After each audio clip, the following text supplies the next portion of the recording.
In today's video, I'm going to teach you how to restore a save point in WordPress. Whether you're a beginner or a seasoned user, there might come a time when you need to revert your WordPress site to a previous version.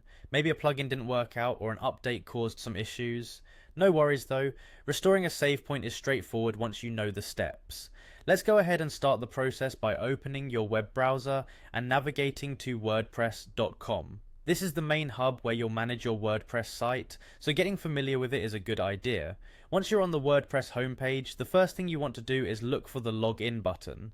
It's usually located at the top right corner of the page. Click on that to proceed to the login panel. Now on to logging in.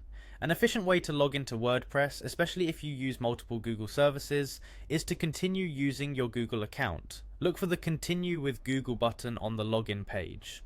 Click on it and this will take you to a new screen where you'll select which Google account you'd like to use for accessing WordPress. If you have multiple accounts, make sure you choose the one associated with your WordPress site. Once you're logged in, you'll be taken to your WordPress dashboard. From here, your next step is to click on Styles.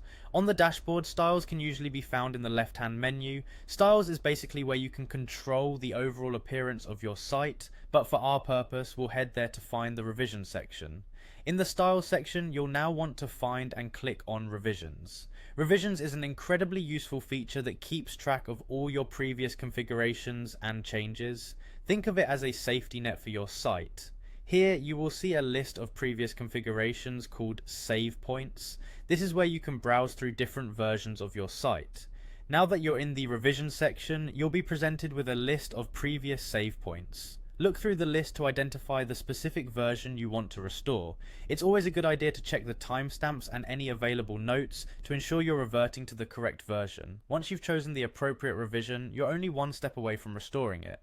To bring back the selected save point and apply the changes to your WordPress site, simply click on the Apply button. Once you click Apply, the system will automatically roll back your site to the selected save point. Depending on your site's size and the number of changes, this might take a few moments, so be patient. There you have it, you've successfully restored a save point in WordPress. By following these steps, you can quickly and easily revert your site to a previous configuration, ensuring that any issues you encountered are corrected. I hope you found this guide helpful and that you feel more confident managing your WordPress site. Thank you for watching.